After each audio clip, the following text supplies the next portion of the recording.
Muy buenos días a todos y todas.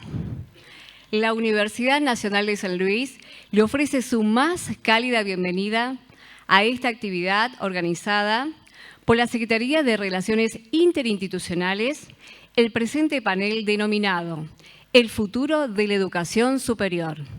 Muchas gracias por acompañarnos. Agradecemos la presencia de invitados especiales y autoridades que hoy nos acompañan. Se encuentra presente el señor ex rector de la Universidad Nacional de San Luis y actual secretario de Relaciones Interinstitucionales, doctor Félix Nieto Quintas. El señor rector de la Universidad de Villa Mercedes, doctor David Rivarola. Lo acompaña el secretario general Gastón Garialde. Se encuentra presente la señora rectora del Instituto de Formación Docente Continua de San Luis, especialista Flavia Morales. Autoridades del Instituto Superior de Seguridad Pública, coronel Juan Pascual Pringles. Se encuentra la directora académica y la directora de extensión del instituto. Se encuentra presente la señora subdirectora del Departamento de Enfermería, licenciada María Carla Vendramín. Además, nos acompañan la señora directora del Departamento de Enfermería, profesora Ivana Orellano, la señora directora del Departamento de Matemática, doctora Patricia Galdiano, la señora directora del Departamento de Comunicación, magíster Marcela Navarrete, la señora directora del Departamento de Educación, Formación Docente, especialista Viviana Reta. Representación del Sindicato de CIDIU. Se encuentra presente el señor secretario adjunto, Sebastián Vázquez Ferrero. Secretaria general de ACIDIUM, profesora Vilma Arrieta. Nos acompaña el señor vicedirector del CCT CONICET San Luis, doctor Daniel Enris. La señora jefa del programa de Educación Superior, Rosa Abraham, en representación de la señora ministra de Educación de la provincia. Se encuentran presentes señores decanos, vicedecanos electos, secretarios de rectorado y de facultad, docentes, no docentes, asociaciones gremiales, representantes de la comisión directiva de APUNS, estudiantes, medios de prensa. Gracias por acompañarnos. Para esta ocasión se ha recibido la siguiente salutación, que dice lo siguiente. San Luis, 28 de junio del 2022, al señor rector de la Universidad Nacional de San Luis, contador público nacional Víctor Moriñigo, me dirijo a usted a fin de agradecer la invitación que me hiciera llegar para participar del panel El futuro de la educación superior que se realizará el día de la fecha. Lamentablemente, por compromisos asumidos con anterioridad, no podré estar presente. Saludo a usted muy atentamente. Firma la presente la señora vicerrectora de la Universidad Católica de Cuyo San Luis, Melina Maluf Martínez. También se ha recibido la salutación que dice lo siguiente. San Luis, 28 de junio del 2022, al señor rector de la Universidad Nacional de San Luis, contador público nacional, Víctor Moriñigo. Me dirijo a usted en mi nombre y el de los miembros del Superior Tribunal de Justicia de la provincia de San Luis a fin de agradecerle la invitación que nos hiciera llegar para participar del panel del futuro de la educación superior que se desarrollará el día de la fecha. Lamentablemente no será posible asistir por compromisos asumidos con anterioridad. Saludo a usted muy atentamente, firma la presente la señora presidenta del Superior Tribunal de Justicia, doctora Andrea Carolina Monterrizo. La presente actividad se encuentra protocolizada mediante resolución rectoral número 15/2021, que entre sus considerandos menciona el deber de la universidad pública de discutir permanentemente sobre los escenarios futuros que se pueden plantear en el desarrollo de las actividades sustantivas, la enseñanza, la investigación y la extensión en contextos diversos, especialmente aquellos generados por condiciones que son ajenas a la propia institución. el hecho de tener en cuenta al menos dos elementos considerados como disparadores de nuevos escenarios posibles para la educación superior. Por un lado, la pandemia, que ha dejado nuevas prácticas de enseñanza y aprendizaje, y por otro, una nueva cultura del desarrollo de la actividad que realizan las universidades nacionales.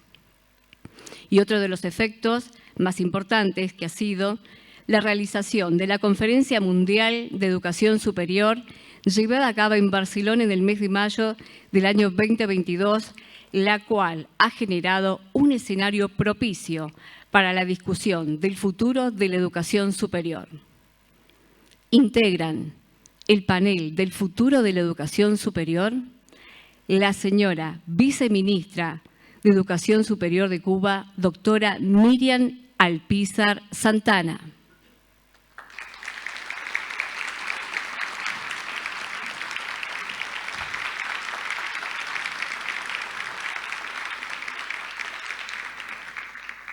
Lo conforman además el señor ex rector de la Universidad Federal de Río Grande do Sul, Porto Alegre, Brasil, doctor Rui Vicente Opperman.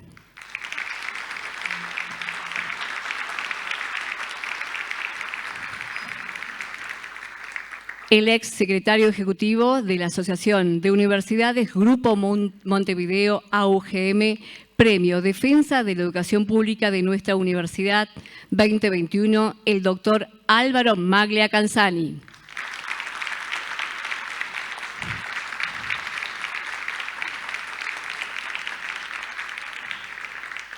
Preside este encuentro y tiene a cargo la moderación del mencionado panel el rector de la Universidad Nacional de San Luis, Contador Público Nacional, Víctor Moríñigo.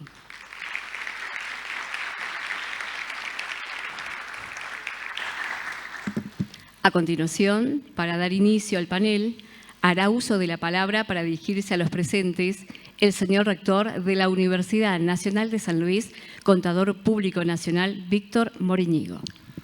Bueno, muchas gracias.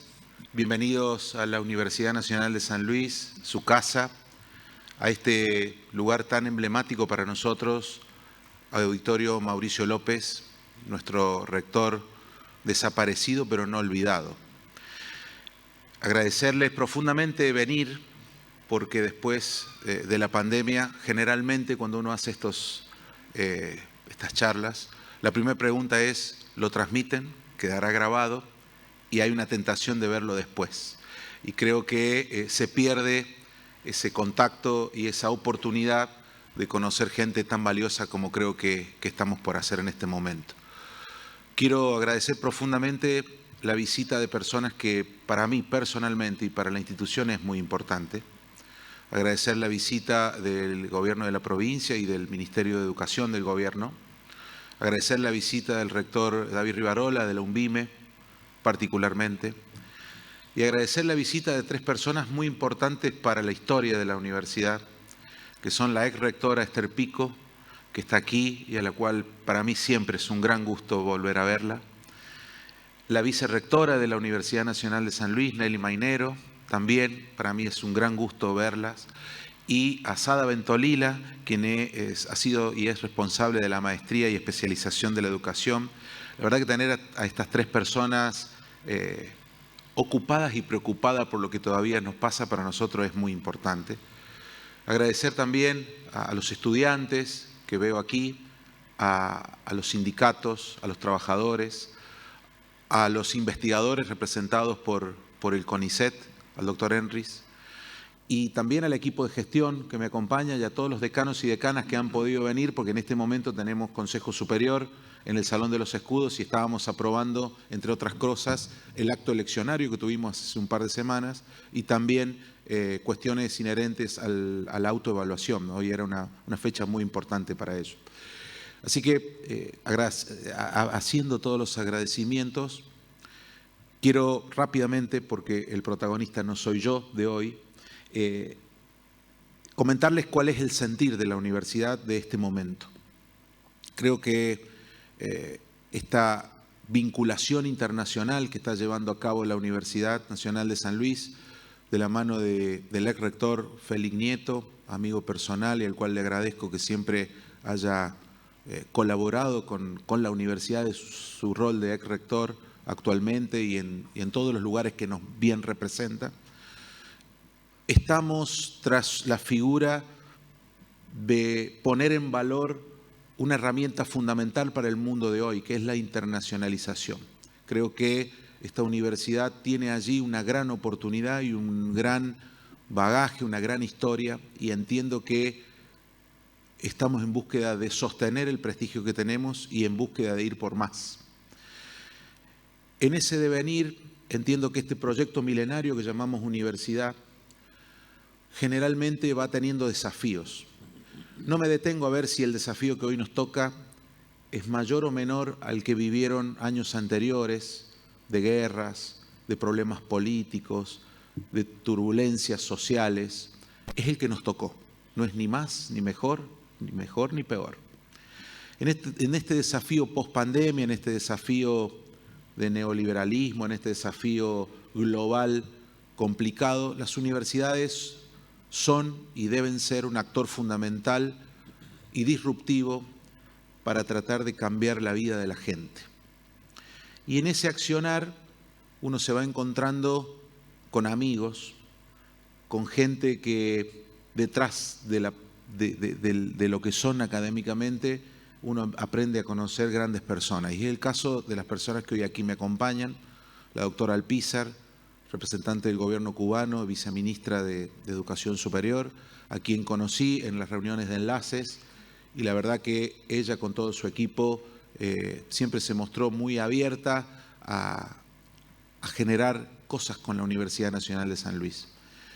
Con el doctor Opperman también nos conocimos en AUGM, somos parte del corazón AUGM, en su proceso de rector ya con Félix y con la universidad y también en enlaces.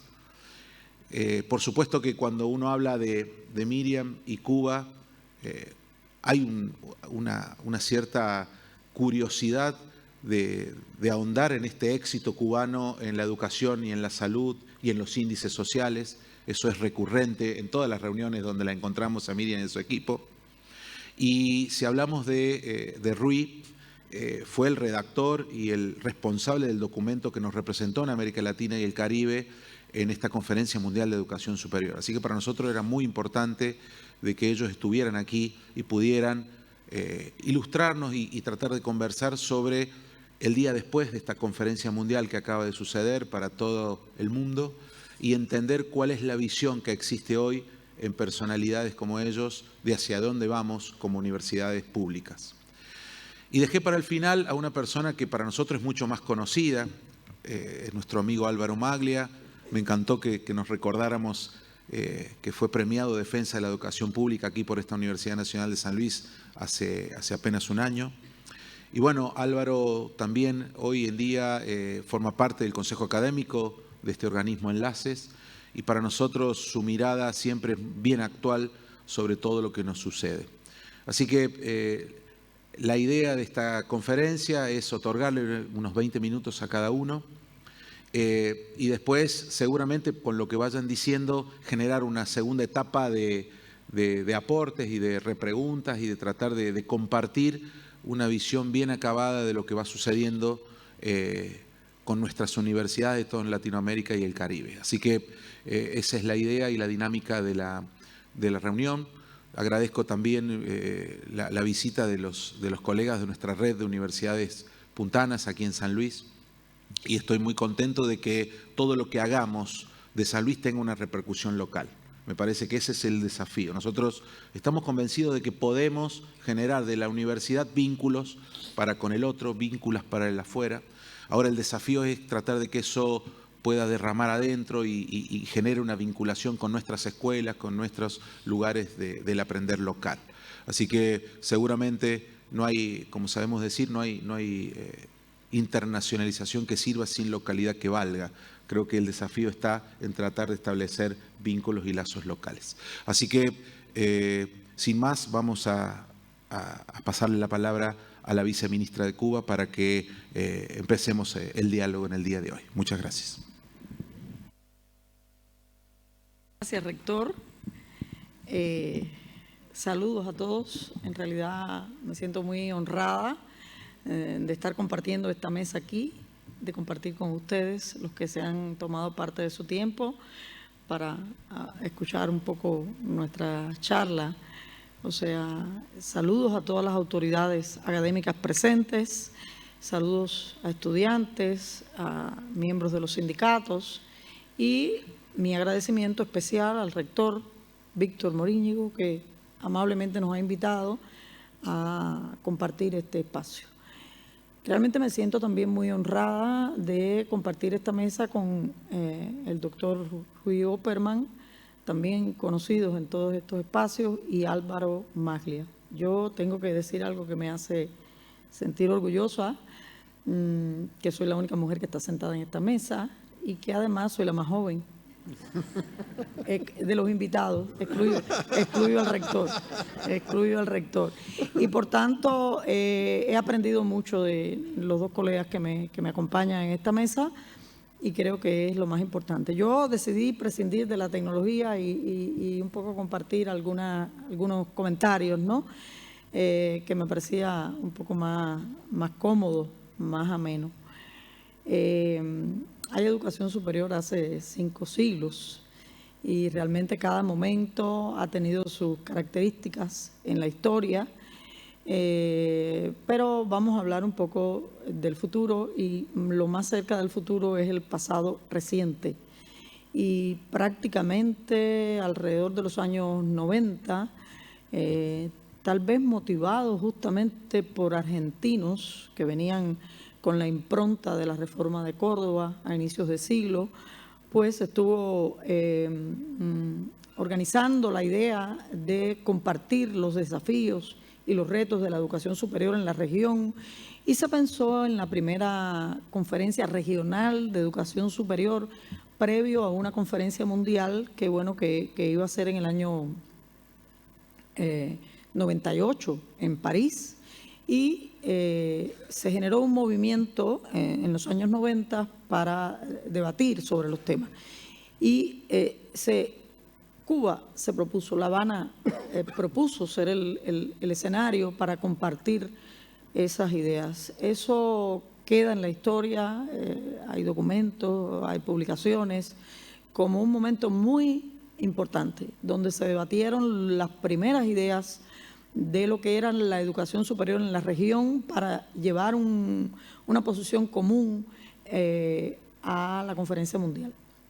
Luego, a los 10 años, cuando la segunda conferencia mundial, hubo un debate similar en Cartagena, de Indias, en Colombia, y bueno, muy recientemente, en el año 2018, previo a la recién concluida conferencia mundial, pues se hizo en Córdoba esa conferencia regional que yo creo que es histórica por la masividad, por la cantidad de académicos de toda nuestra región que participaron, los temas que allí se discutieron y en realidad esa riqueza cultural de nuestra región, esa manera de compartir cuestiones culturales, idiomáticas, estuvieron muy presentes en ese espacio.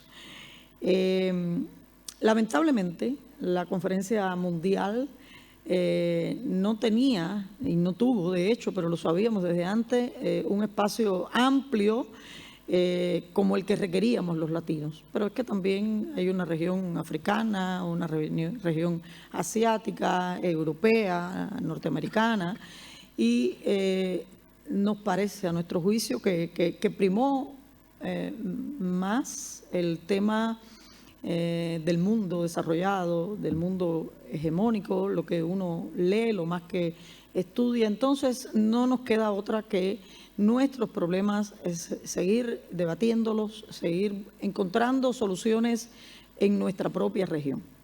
Ese es un escenario que tenemos muy claro todos los que estudiamos, nos dedicamos a trabajar en la educación superior. El rector decía, vengo representando al gobierno de Cuba, es verdad, porque tengo un cargo que no puedo quitármelo como una ropa, pero represento la educación superior cubana. Más que todo soy universitaria. Nosotros tenemos una red de instituciones de educación superior y el ministerio dicta políticas y controla, pero las universidades tienen autonomía, nuestras 50 universidades. Y bueno, yo soy profesora de la Universidad de La Habana, doctorada en Ciencias de la Educación. Me he dedicado a estos temas porque también fui jefe de departamento, fui decana, fui vicerrectora y me muevo en este mundo tan encantador para todos los que compartimos la vida universitaria y los estudios en la vida universitaria. Entonces, en nuestra región hay más de 20, 25 asociaciones de rectores en los distintos países, en las distintas regiones, y venimos tratando de construir el espacio latinoamericano de educación superior, que sea un espacio donde cada quien desde su posición, desde su conocimiento, desde sus estudios, pues aporte a la integración latinoamericana y caribeña. Hay una fortaleza bien importante en nuestra región, hay universidades muy prestigiosas. Está el tema de los rankings tan llevados y traídos en el mundo. Es verdad que hay fortalezas de nuestras universidades que no están en los rankings, pero hay que estudiar los rankings y hay que estar también, hay que visibilizar con nuestras publicaciones, con la ciencia, con el claustro, que es lo más importante. O sea, una universidad realmente vale lo que vale su claustro y sus estudiantes. O sea, los empleadores de los estudiantes que se gradúan en cada una de las universidades son un sello bien importante de la calidad de nuestras universidades. Y realmente esos son dos aspectos que también pesan mucho. La COVID no podemos dejar de considerarla como una etapa bien, que marcó bien un escenario diferente, marcó las brechas, marcó la claridad de que a todos nos tocó, pero también dejó muchos aprendizajes que sirven ahora para esta época. Álvaro decía esta mañana que no hay un antes y un después. Es verdad, todavía estamos en la COVID y estaremos. Lo que sí está claro que no estábamos preparados para enfrentar una situación como la que vivimos, como las que vivieron nuestras universidades. Pero las universidades habían creado capacidades para enfrentar situaciones y aún cuando no lo sabíamos, o sea, no habíamos proyectado una situación como la pandemia, pero salieron a la luz las condiciones, las capacidades creadas y la enseñanza a distancia, la enseñanza virtual, la semipresencialidad o la no presencialidad estaban en la agenda, se venían trabajando y las universidades sacaron de donde no tenían esfuerzos, capacidades y enfrentamos la situación y eso nos ha dejado un aprendizaje importante. Yo diría que los modelos en lo adelante no tienen por qué ser totalmente presencial, tampoco totalmente a distancia. Hay que buscar modelos híbridos en que todos aquellos contenidos y aquellas actividades de evaluación, de seminarios, de talleres que se pueden hacer virtual, bueno, se sigan haciendo. Hay quien dice que el reto es fundamental, y es cierto, ha estado en la tecnología, es verdad. No todos los estudiantes en nuestras regiones tenían posibilidad de acceder a los dispositivos electrónicos o a la conectividad. Hay familias en que varios hijos en casa no disponían de las tecnologías, pero a mí me parece que también el reto fundamental ha estado en los profesores, en las habilidades de los profesores, no tengan dudas. O sea, los profesores han tenido que transformar esa manera que tenían, que estaban acostumbrados a llegar al aula, a sus trabajos investigativos, a sus trabajos independientes, a sus sistemas de evaluación, y eso implica cambiar la manera de pensar para actuar de una manera diferente. Y eso no es tan fácil como la tecnología. Usted cambia un móvil de una marca, de una tecnología o una PC de hoy para mañana y probablemente en 24 o 72 horas usted logre apropiarse de la nueva tecnología. Eso no es tan fácil en las maneras de enseñar y de conducir el proceso de enseñanza-aprendizaje. Eso ha sido un reto y ese es un reconocimiento muy importante que tienen nuestros académicos y que ha marcado también condiciones para el futuro de la educación superior. Entonces, bueno, en ese escenario hablamos de futuro, pero es que hablamos de futuro con retos importantes en torno a la digitalización, pero en torno a la formación integral del ser humano en asuntos que no están resueltos. Lo que pasa es que no podemos pensar que vamos a detenernos en el tiempo para solucionar todo lo que no hemos solucionado y después pensar en el futuro. No hay que lograr hacer una mezcla y una combinación de las soluciones que tenemos todavía pendientes en términos de inequidad, en términos de acceso, en términos de retención, en términos de aplicación de la ciencia, la tecnología y la innovación, en términos de sistemas de evaluación y también estar pues mirando al futuro. No tengan duda que los jóvenes son mejores, no tengan dudas. Hablamos de los jóvenes que sí, son acá, son allá. En todas las épocas hubo vanguardias en todos los movimientos, pero los jóvenes son mejores porque están han estado impactados por una multiplicación del conocimiento que no tuvo nuestra generación, al menos a una velocidad como tal. Entonces, los procesos de formación de pregrado, los nuevos tipos de cursos, o sea, esa universidad clásica en sus muros, en sus aulas, ya no es la universidad que requiere nuestra sociedad. Esa misión de la universidad en la transformación de la sociedad implica, yo le preguntaba al rector, ¿dónde tienen sedes? No era porque me interesara mucho exactamente geográficamente aquí, sino porque esta universidad requiere, sin duda, como todas, identificar dónde en esta provincia, en estos distritos, en estos municipios, hay jóvenes, hay familias que no pueden llegar a la universidad por disímiles razones. E ir allí, y a lo mejor allí no es un curso de licenciatura, no es un posgrado, no es una maestría, pero hay infinidad de cursos que la universidad llega allí y llega con el mensaje de la universidad. Y eso es conocimiento, eso es transformación y requiere un tipo de universidad el adulto mayor, requiere un tipo de universidad la mujer rural, requiere un tipo de universidad jóvenes discapacitados y en eso nos falta mucho, mucho por hacer todavía. Son temas que están en la agenda y estaban en la agenda de la conferencia mundial, están en la agenda de la conferencia regional, están los temas de gobernanza, están los temas de financiamiento. El financiamiento siempre es limitado, pero existe.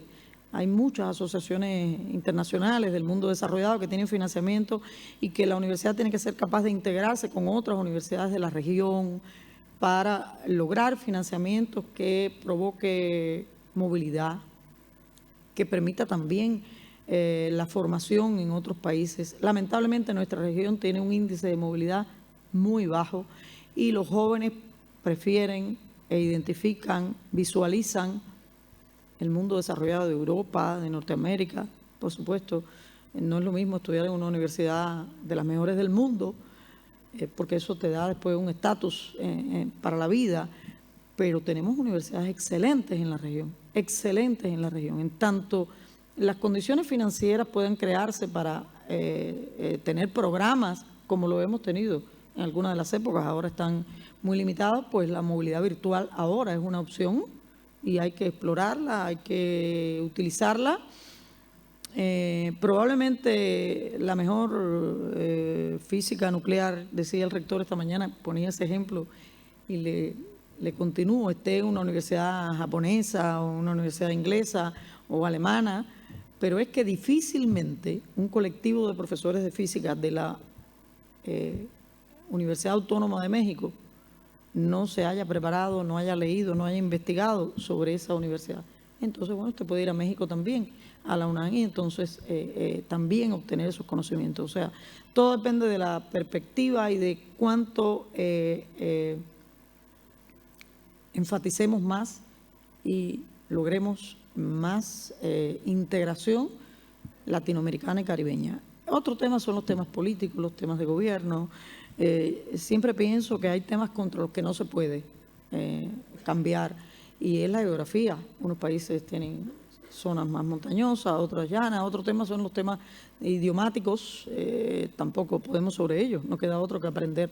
Entonces tampoco podemos ir de frente a a los temas políticos pensando que todos debemos ser iguales. No, hay que compartir como seres humanos civilizados, que somos cada cual con sus posiciones. Yo respeto su posición, ustedes respetan la mía. Todos los países tenemos un montón de problemas, todos. No piensen que unos son de una dimensión, otros son de otras, y debemos, por supuesto, estar orgullosos de las bondades y las cosas logradas. Y bueno, nosotros con nuestras 50 universidades creamos capacidades que nos permitió enfrentar la COVID, la posición de los jóvenes, de los profesores en los temas de investigación, de los jóvenes en el voluntariado, a los temas sociales, fueron maravillosas. Y esa es la juventud que va a asegurar el futuro. Nada, seguiremos debatiendo sobre estos temas, seguiremos compartiendo. Yo disfruto mucho escuchar al doctor Opperman y Álvaro. Ahora los voy a escuchar, por eso no voy a hablar mucho más. Disfruto mucho. Qué importante es aprender y escuchar de los que más saben. Gracias.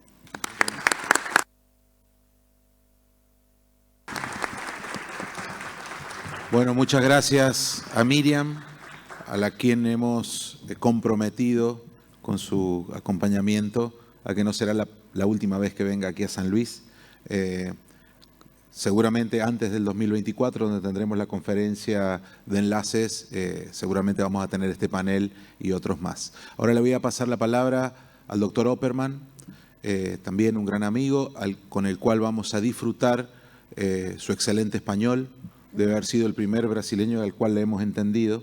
Así que vamos a disfrutar de ese don. Rui. Bueno, yo voy a empezar pidiendo disculpas que no iría a hablar por portuñol, pero voy a hablar el portuñol entonces. ¿Tá? Buenos días a todos y todas.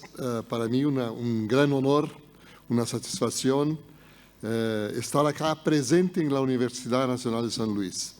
Ya lo conocía la universidad mucho antes, cuando como rector tuvo la satisfacción de conocer al rector Félix Nieto en la UGM, cuando como liderazgo de la innovación, la ciencia, innovación y tecnología, él hizo un gran trabajo y por ese gran trabajo lo colocó a la Universidad de San Luis aún más conocida en la región. Y ahora con el rector Víctor Morillo, aún más, porque tenemos una convivencia, no tanto en la UGM, pero especialmente en enlaces, en un momento muy crítico de enlaces, cuando estábamos construyendo el documento, y ahí estaba Miriam, estaba Álvaro, y estaban Víctor con su liderazgo, que consiguieron, ¿cómo se dice?, destrancar, consiguieron hacer con que el documento saliese como saliera. Y eso se muestra que ustedes tienen un rector con una lideranza nacional, por seguro, regional e internacional, que a mí mucho aprecio, tanto por el trabajo en enlaces, como también por nuestro trabajo en la Conferencia Mundial ahora en Barcelona. Estábamos juntos allá para la representación de América Latina. Entonces, para mí, un gran honor, lo agradezco mucho, especialmente por la oportunidad de estar con mi amigo Álvaro Maglia. Somos dos cirujanos, dos odontólogos, ¿no?, que se contraponen a los contadores y los físicos, ¿no?, en la gestión de la universidad, ¿no?, y también con la viceministra Miriam Alpizar. Nosotros que aprendemos con ella, mucho más que ella con nosotros, seguro, por su posición, por su visión y por su representación de un modelo de educación muy bien sucedido, para todos nosotros un ejemplo. Mi presentación va a se concentrar en la relación de los sistemas de educación superior de América Latina y Caribe con la UNESCO, a través principalmente de enlaces, que es Espacio Latinoamericano y Caribeño en Educación Superior, y las conferencias regionales de educación superior, las CRES, y cómo eso se trabajó con las conferencias mundiales, que hasta ahora fueron 3. Por favor, soy yo que paso. Muy bien. Las conferencias regionales de educación superior, las CRES, siempre fueron realizadas en preparación para las conferencias mundiales. Eso es muy importante de tener en mente porque lo mostró que nosotros estábamos nos preparando para la conferencia mundial, reconociendo la importancia de UNESCO y de la conferencia mundial, ¿no? Entonces, la primera conferencia regional, como la viceministra ahí dijo, fue realizada en La Habana, Cuba, en 1996, en un momento muy particular del mundo. El Banco Mundial, en 1994, había publicado un documento muy problemático, un documento que colocaba en una sugerencia de que para nosotros, en nuestra región, las universidades no podrían ser universidades de investigación del tipo Humboldt, ¿sí? Pero universidades de enseñanza, o que en sí ya es una tontería, porque no existe universidad de enseñanza. El concepto de universidad, el concepto humboldtiano, el concepto del siglo XX y XXI, es de una universidad que hace investigación, que hace extensión y que hace también extensión. Por tanto, no hay una universidad de enseñanza, a no ser que se piense que eso será una institución que va a vender enseñanza. Y esa mercantilización que ha sido sugerida por el Banco Mundial fue el tono principal de la primera conferencia mundial. ¿Y quién fue contra esto? ¿Quién estuvo allá a defender la educación pública? La América Latina y Caribe. Aún ya por la primera conferencia mundial. Pero en toda la cuestión, la conferencia regional en Habana reconoció los sistemas de educación superior y reconoció también y sugirió la formación del Instituto Internacional para Educación Superior en América Latina y Caribe, el IESAL, que aún hoy es muy importante para todos nosotros. Entonces, en la conferencia mundial, ¿no?, hubo algunas ponencias muy interesantes, el papel ético, la autonomía, la responsabilidad, la participación de las mujeres son temas que aún hoy no superamos. Avance el conocimiento mediante la investigación, el personal y los estudiantes de la enseñanza superior como protagonistas. Eso es muy importante que ustedes recuerden. En 1998, la UNESCO ha hecho esta propositura que fue aprobada en el documento final. Y la financiación de la enseñanza superior requiere recursos públicos y privados. El papel del Estado sigue siendo esencial en este sentido. Entonces, ahí está plantada una semilla que va a crecer y crear un gran problema para nosotros, especialmente en países como Brasil, como Chile, donde la enseñanza con fines de lucro es hoy la tónica mayoritaria de nuestros sistemas. Esto fue la primera conferencia. La segunda conferencia regional de educación superior se ocurrió en Cartagena de Indias, en Colombia, y teve dos significados muy importantes. El primero, que fue la definición de que nosotros entendemos aún hoy como educación superior. Educación superior, un bien público social, un derecho humano universal y un deber del Estado.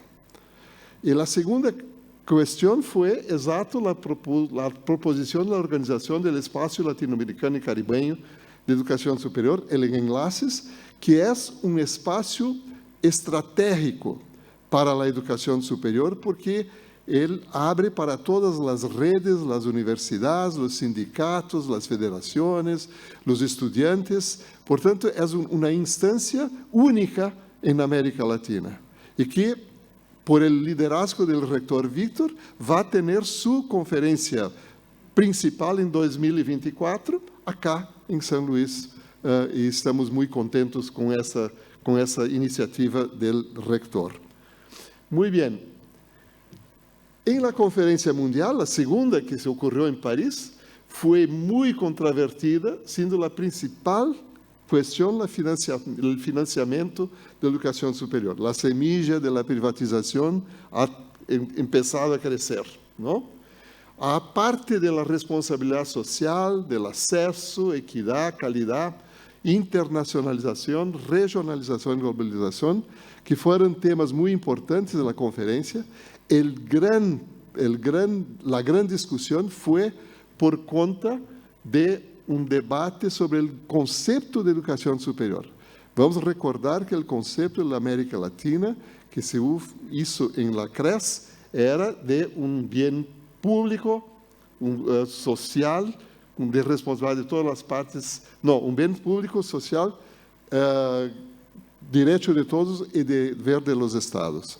Pues bien, o que el Banco Mundial y la Organización Mundial del Comercio dijeron acerca de la educación superior en 2008, ¿no?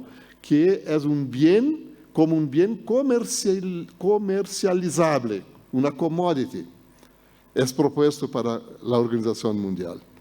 Y esto es una situación muy compleja.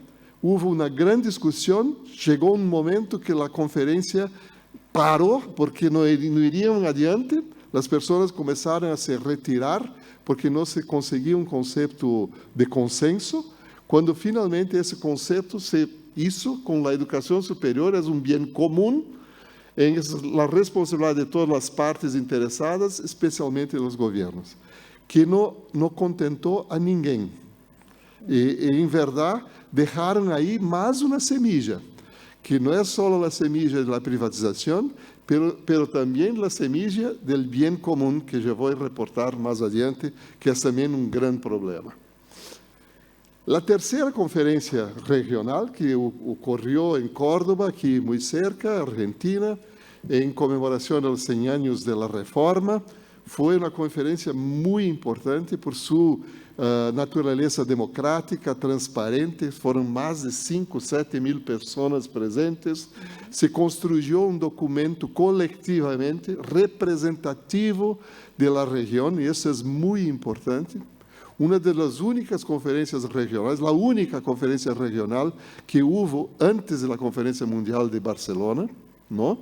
Y que ratificó el concepto de que en 2008 se hizo sobre la educación superior. Yo voy a leer porque es muy importante las palabras. Estos principios se basan en la profunda convicción de que el acceso, el uso y la democratización del conocimiento es un bien social, colectivo y estratégico. Por lo tanto, no es solo la enseñanza que es un bien público, también lo que se produce en la universidad, el conocimiento, la investigación, eso también es un bien común y social, porque viene de una financiación pública, viene de los recursos de la población. Por tanto, es estratégico para garantizar los derechos humanos básicos y esenciales para un buen vivir de nuestros pueblos, la construcción de una ciudadanía plena, la emancipación social, la integración solidaria de América Latina y Caribe. Eso es una convicción que está enraizada en la educación superior hace mucho, desde la reforma de Córdoba, ¿no? Y por tanto, esa es una gran diferencia de la educación superior de nuestra región para otras regiones, especialmente Europa, especialmente anglosaxónica, donde la educación superior no tiene ese enraizamiento tan largo. Tanto es así que las universidades allá son reconocidas como Torres de Marfil. ¿Puede decir esto? Nosotros no somos ni Torres ni de Marfil. Nosotros somos universidades públicas, ¿no? Muy bien.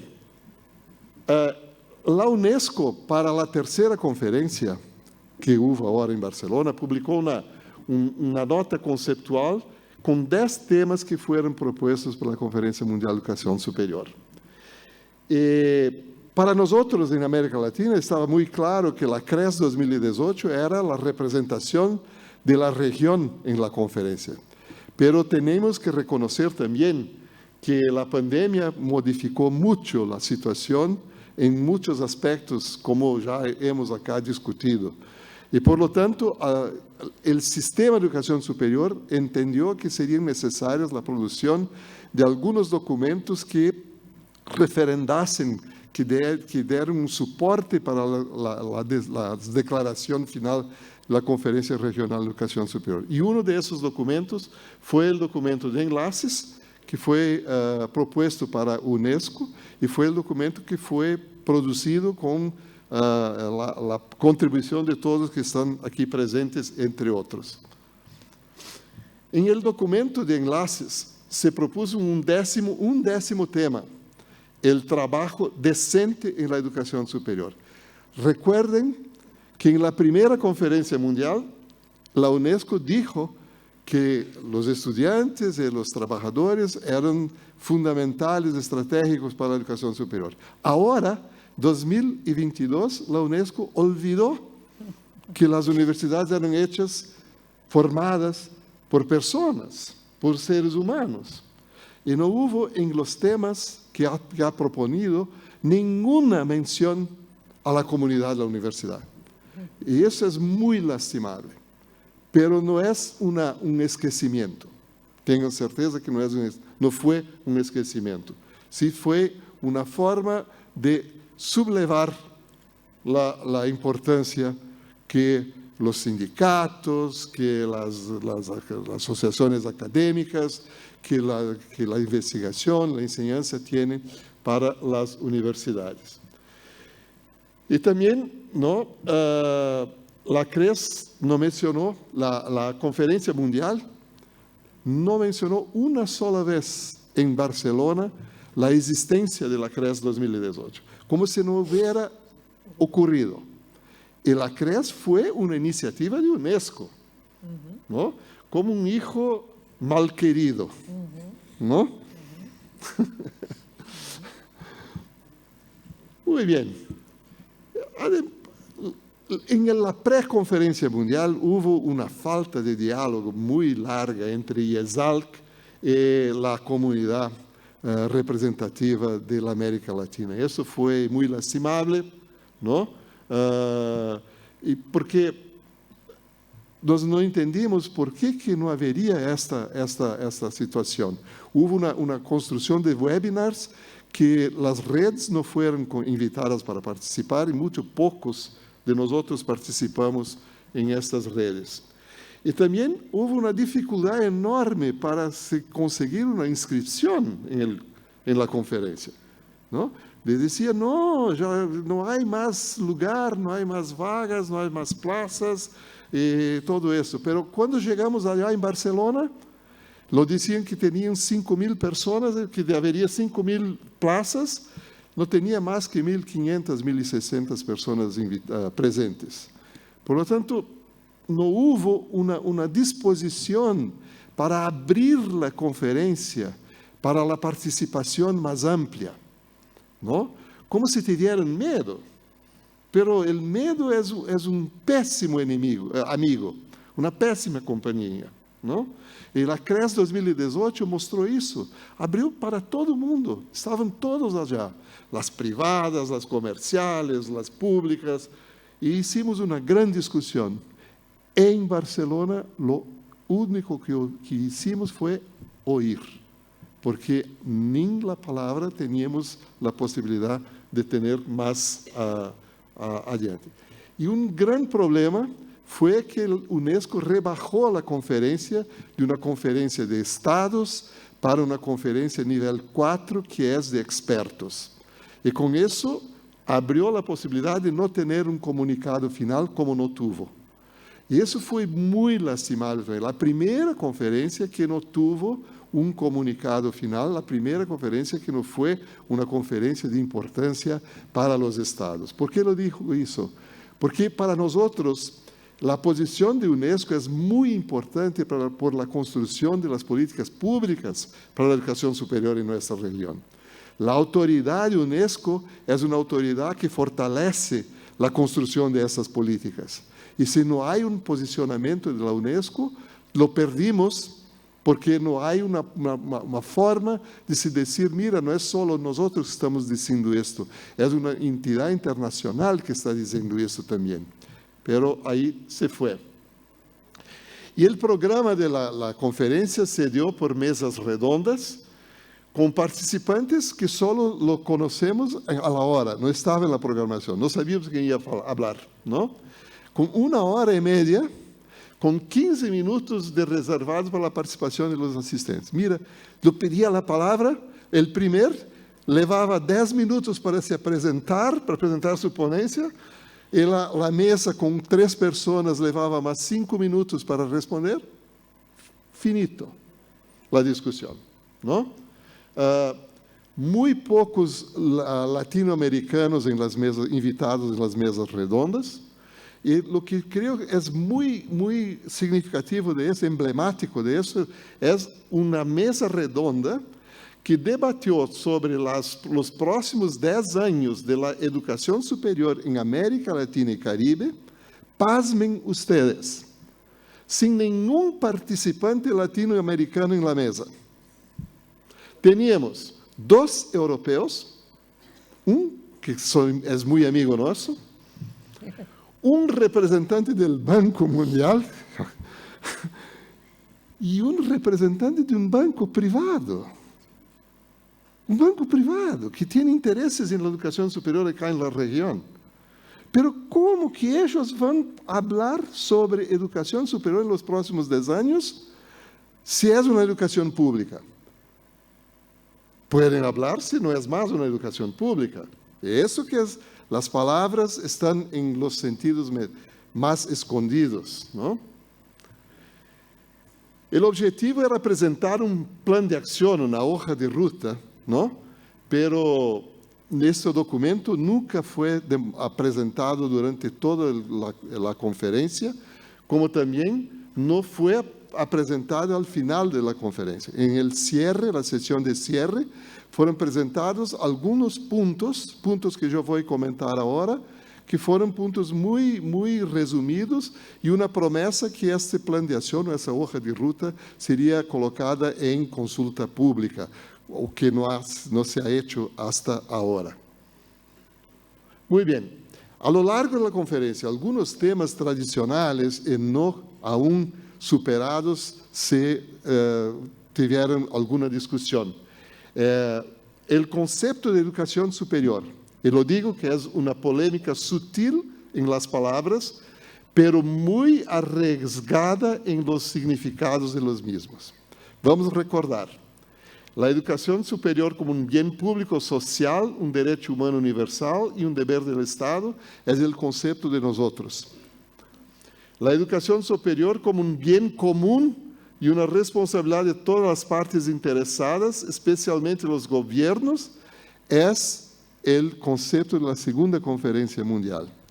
En cuanto que en la conferencia de Barcelona, ¿no?, se habló como un bien común global, no más un bien común social, un bien común global, concepto reproducido en muchos discursos, hasta que cuando nosotros hablábamos es un bien público social, la traductora para inglés lo oía, y yo sé muy bien inglés, lo oía y decía, es un bien común.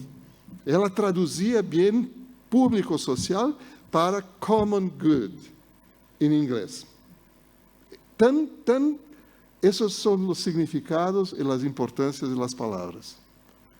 Y yo voy a cansarlos un poco más porque esto es 2 párrafos muy importantes del documento de enlaces acerca de esto, porque es donde está la definición de por qué para nosotros es importante que sea un bien público, social y un derecho de todos y un deber del Estado.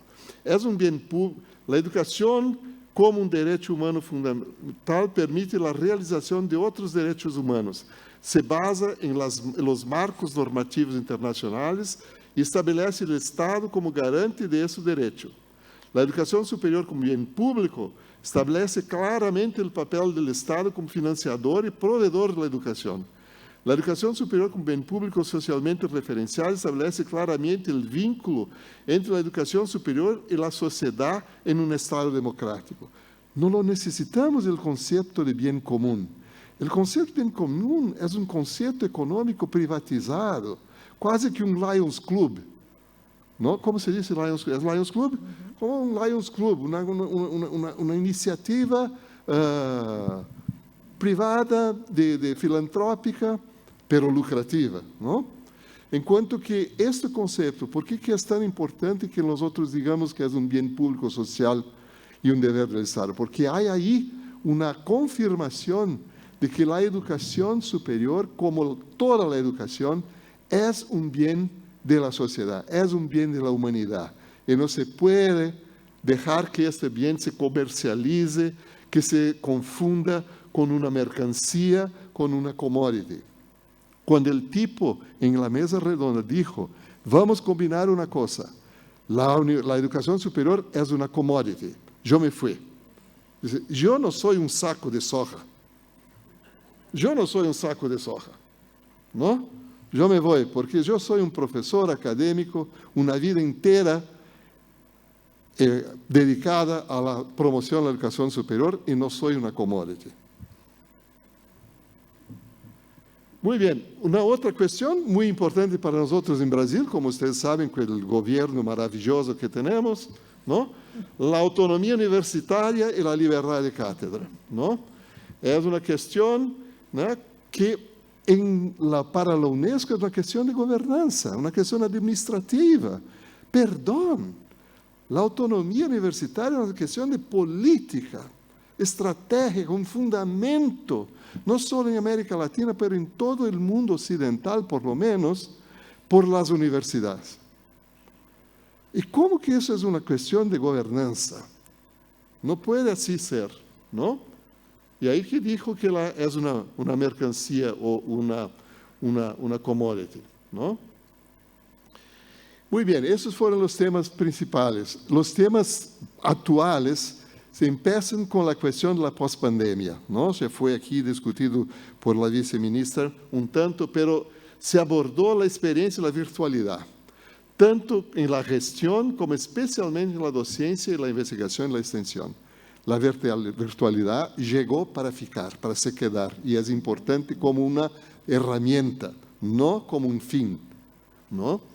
Hubo consenso que la inclusión digital, gran limitante para la democratización de las herramientas, debe ser un derecho como es el derecho de la educación.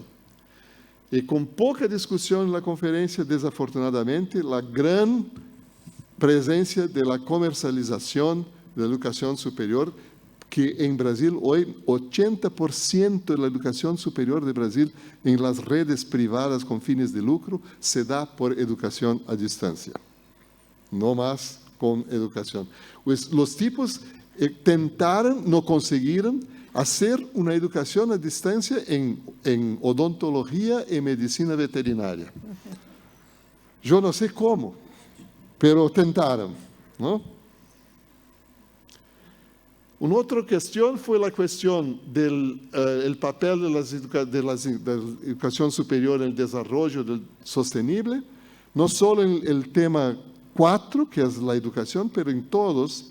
Y creo que acá en San Luis, que la ciencia, tecnología e innovación está tan ubicada, ustedes entienden muy bien que todos los temas, los 17 temas de la ODS, nosotros, las universidades, tenemos responsabilidades muy importantes para trabajar, ¿no?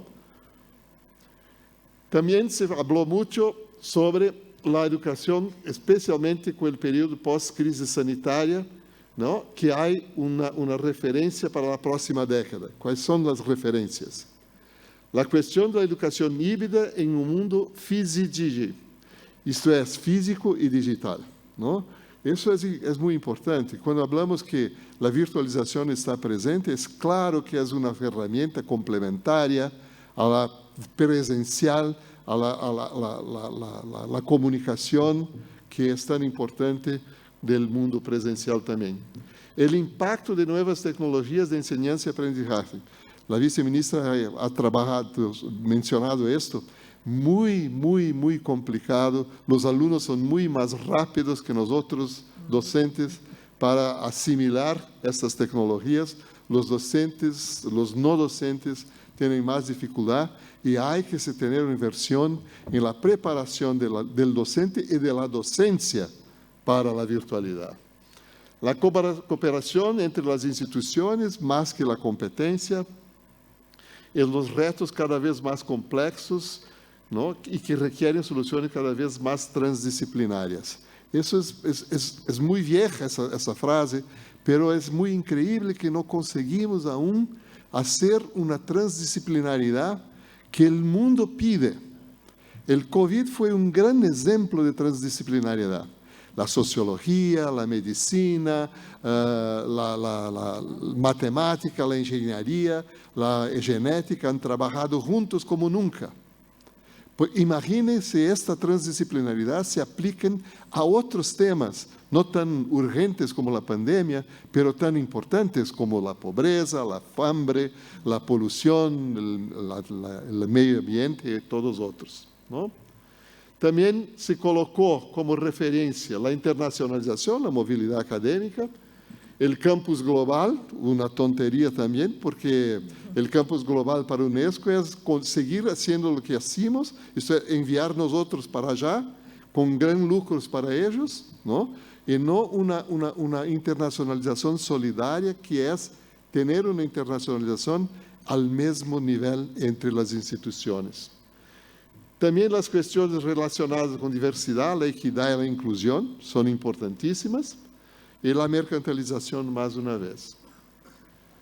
¿Y cuáles son las tendencias que tenemos que encarar de acuerdo con las proposituras que se ha hecho en la Conferencia Mundial? Expansión con fuerte asimetría, no solo de las instituciones, pero de los países, de las regiones. Y nuestra región es una región donde las asimetrías socioeconómicas son las mayores del mundo. La internacionalización, el papel central de las nuevas tecnologías, el cambio de las fuentes de financiación y las frameworks más complicadas para rendir cuentas a la sociedad, porque la sociedad tiene el derecho de participar de la rendición de cuentas de las universidades, ¿no?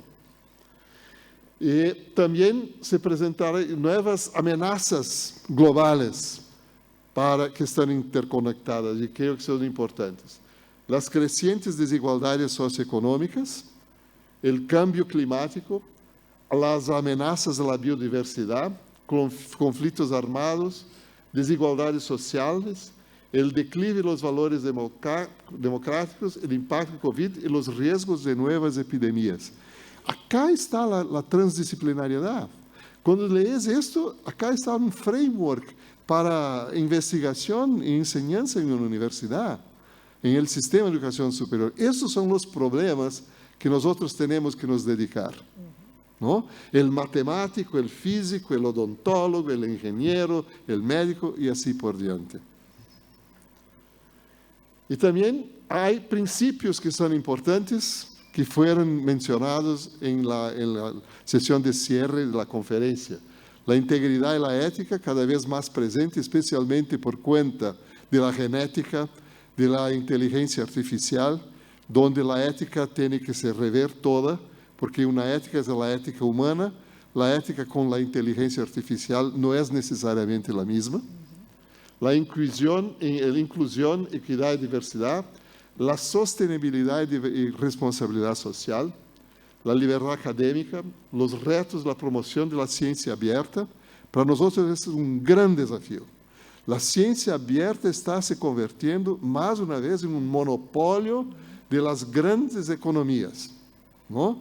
Y nosotros estamos diciendo, vamos a hacer redes nuestras de ciencia abierta.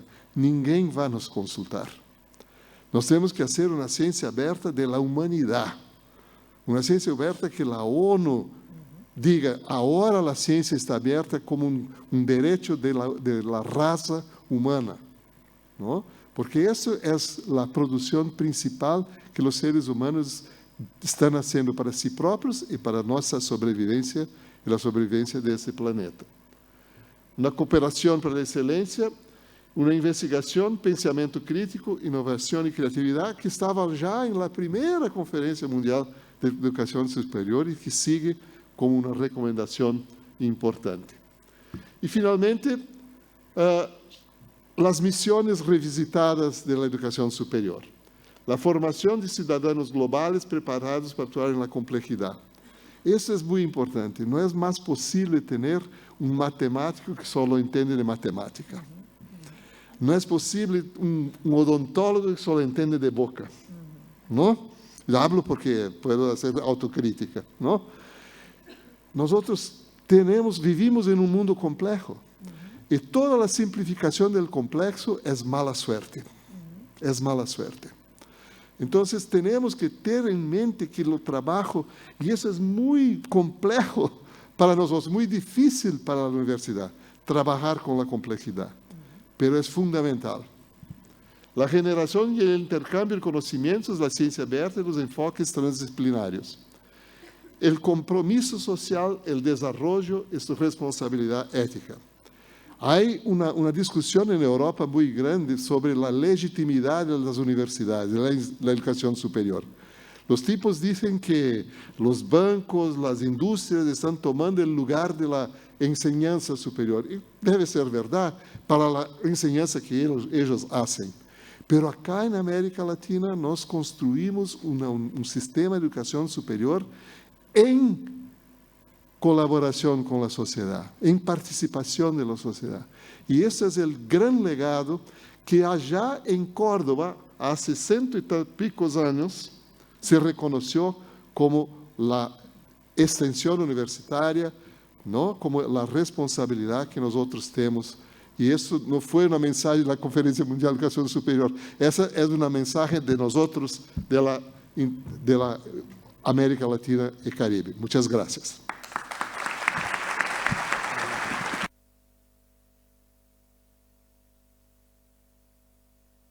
Muchas gracias, Rui. Le vamos a dar la palabra entonces ahora a nuestro premiado de Defensa de la Educación Pública, al doctor Álvaro Maglia, exsecretario ejecutivo de UGM y al que siempre es un gusto presentar. Álvaro. Bien. Buenos días para todos y para todas. Quiero, en primer lugar, agradecer muy fuertemente a la Universidad Nacional de San Luis, a su rector, a su director de Relaciones Interinstitucionales, el amigo Félix, el amigo Víctor,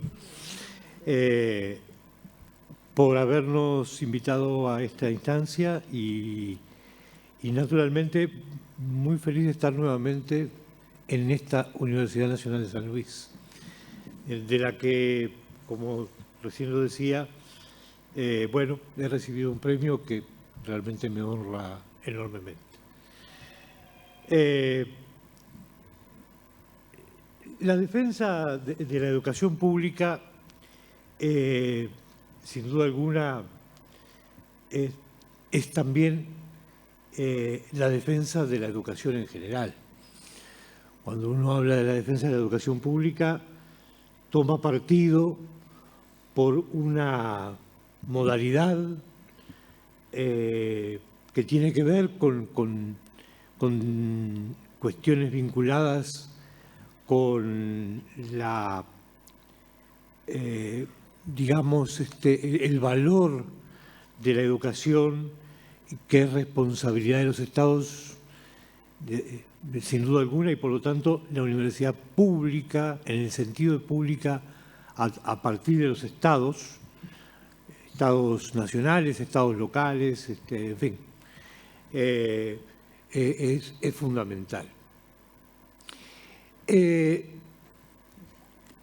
Pero naturalmente, digamos, creo que hay que hacer un reconocimiento a aquellos proveedores de mucha índole. En Brasil tenemos claramente universidades que no son públicas en el sentido de su pertenencia al Estado, ¿sí? Y de su financiamiento por el Estado. En Chile también las hay. La Universidad de Concepción de Chile, algunos dicen, es la más pública de las públicas. Es una universidad que surgió de su comunidad y como tal, las comunitarias de Brasil, por cierto, son públicas en ese sentido. Entonces, yo creo que la idea, digamos, cuando uno habla de la educación pública, la defensa de la educación pública, tiene que ver justamente con eso de la obligación de los estados de proveer educación sin costo alguno, porque es esencial, entre otras cosas, para el desarrollo y el buen vivir de nuestros países. Y por lo tanto, entonces, creo que una cuestión bien sustancial pasa a ser la lógica de pertinencia de la educación superior. Y por allí, conferencias mundiales, regionales, por cierto, esto viene muy fuertemente de 1996 en La Habana, en la primera conferencia regional de educación superior en América Latina y el Caribe, en donde calidad y pertinencia iban de la mano. Hay una calidad abstracta. Para nosotros, la calidad tiene que ver con la pertinencia. Desde el punto de vista de la educación, desde el punto de vista de la investigación, desde el punto de vista del conocimiento. Porque somos responsables, como parte de esa lógica pública, ¿sí?, de el desarrollo de nuestros países, el buen vivir de su gente, ¿sí? Y por lo tanto, entonces, allí hay cuestiones que uno debe atender. Por eso, ver acá docentes, gestores, funcionarios, estudiantes en una universidad pública ocupándonos de... Yo no vengo acá a decir qué pienso que tiene que ser la educación superior. Vengo a reflexionar con ustedes sobre qué futuro le tenemos que construir a la educación superior. Y entonces, lo primero que tiene que aparecer es qué modelo de mundo queremos. Porque yo no puedo construir futuros sin modelos previos. Y acá, la gran contraposición entre la Conferencia Mundial de Educación Superior organizada por la UNESCO, y lo voy a decir con todas las letras, es que la UNESCO se prestó para hacer el ámbito de trabajo hacia un modelo que no es el que América Latina y su educación superior quieren. Y yo creo que ahí radica la cuestión principal. Después, naturalmente, la UNESCO tentó ir hacia tirar la cuerda lo más posible, como lo hizo en otras circunstancias. Yo quiero decirles que la Conferencia Mundial de Educación Superior y la declaración de la Conferencia Mundial de Educación Superior del 98 y el Visión y Acción, ¿sí?, es un documento maestro. Es un documento maestro. ¿Qué hizo la UNESCO 5 años después?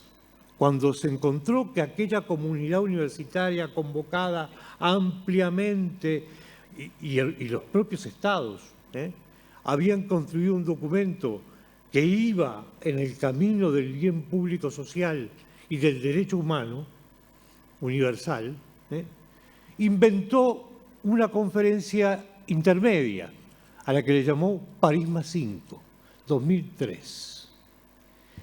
Entonces, en el 2003, el planteamiento de la UNESCO era la educación superior como bien global.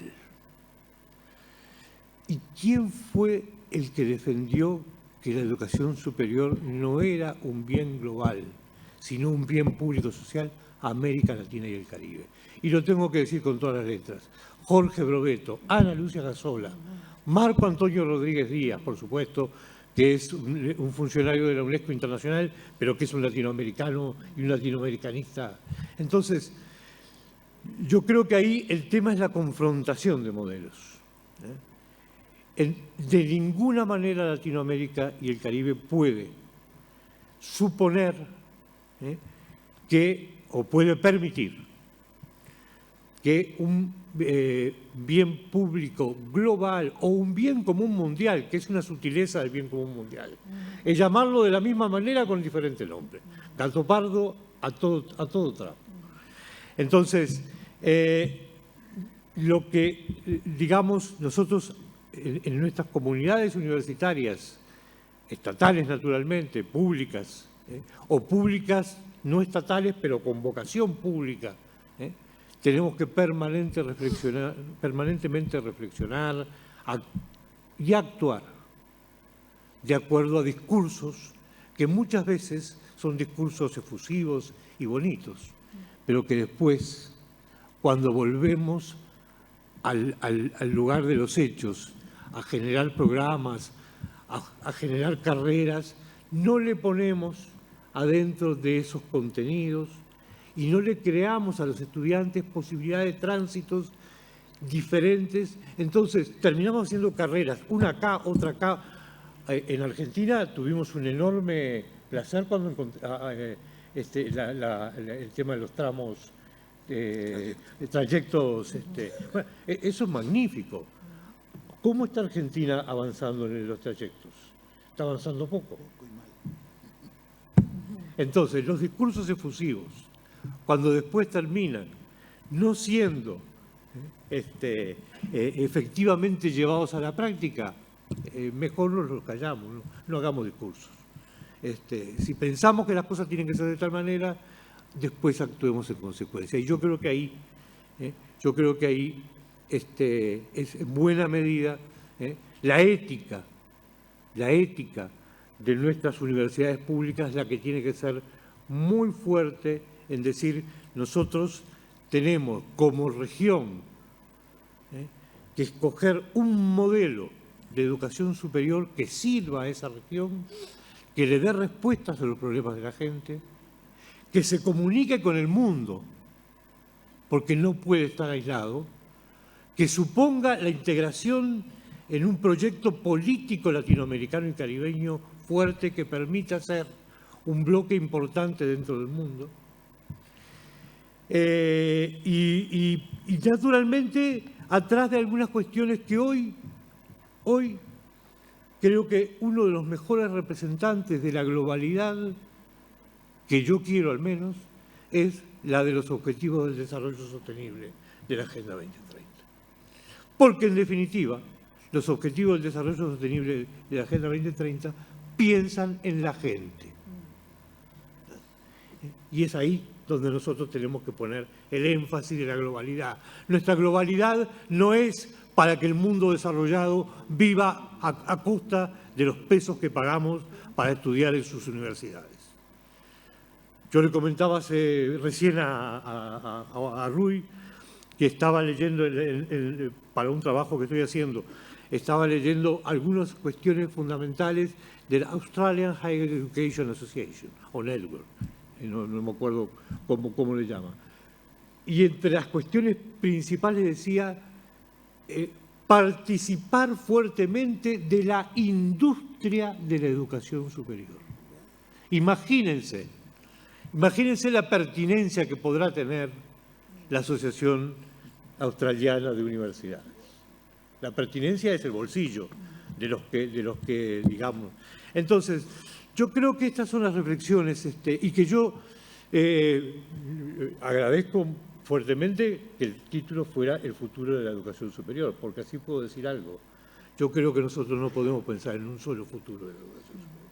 Tenemos que pensar en diferentes futuros, porque si pensamos en un único futuro, estamos haciéndole el caldo gordo a los globalizadores que pretenden que en definitiva el mundo sea, digamos, hegemónico para los intereses de los hegemónicos de siempre.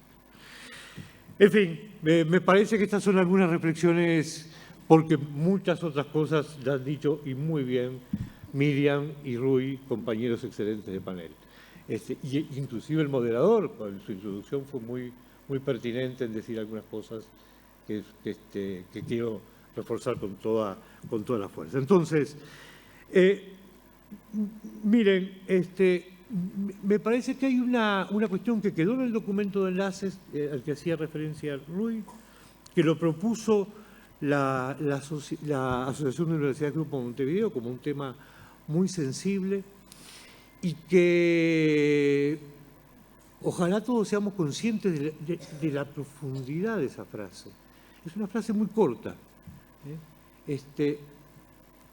y que nació en la UGM, pero fíjense que en la UGM nació no recién, nació en el 2008, en la declaración que la UGM hizo para la Conferencia Regional de Cartagena. ¿Sí? Y la frase es esta: si la meta a perseguir es educación superior para todos y todas a lo largo de toda la vida, si esa es la meta, entonces pensemos que efectivamente el individuo tiene que estar en un mundo de conocimiento permanente, sin restricciones, más que ciencia abierta, el conocimiento abierto. Naturalmente, con los beneficios que le toquen los autores, eso yo no lo discuto.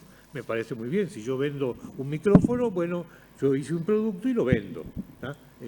El conocimiento tiene también, digamos, la propiedad intelectual tiene un valor. Eso yo no lo quiero negar para nada. Pero que yo no pueda acceder al conocimiento libremente, entonces, acceder al conocimiento libremente durante toda nuestra vida en lo superior, en el ámbito superior, ¿claro? Y en un continuum que empieza en la formación escolar, en la formación secundaria y en la formación terciaria y universitaria, en la formación en educación superior. Educación superior para todos y todas a lo largo de toda la vida. No es solamente la educación a lo largo de toda la vida, es la educación superior. Y yo creo que esto son, digamos, modelos que uno tiene que, por eso insisto mucho, cuando hablamos de los futuros, si hablamos descontextualizados de modelos, estamos hablando en el vacío. Pero una vez que hablamos de los modelos y hablamos de la educación superior en los modelos, después actuemos de acuerdo a los discursos que construimos. Gracias.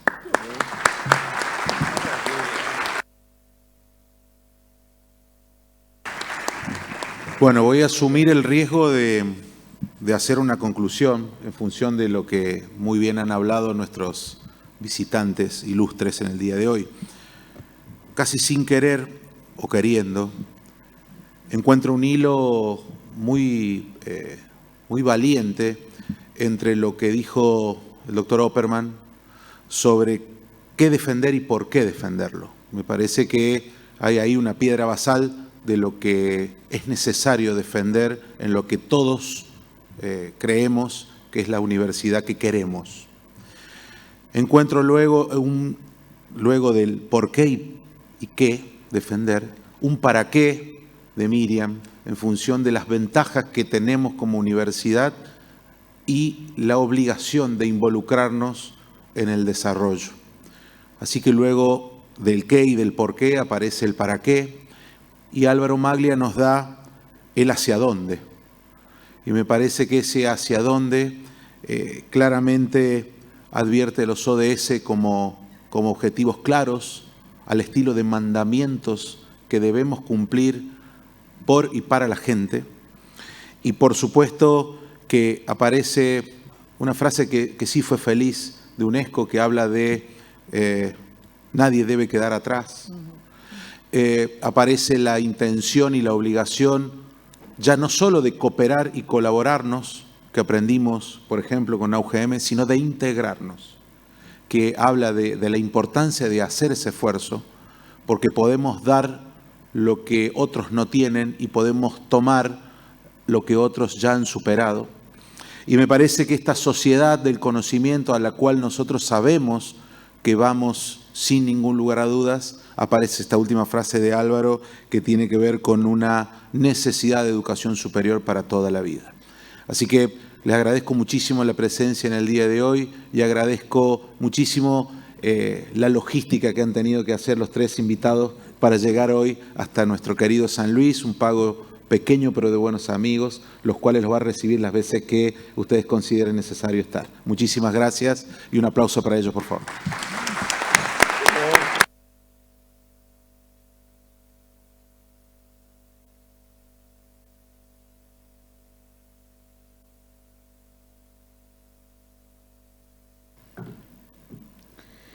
De esta manera damos por finalizado este panel. Tengan todos ustedes muy buenos días.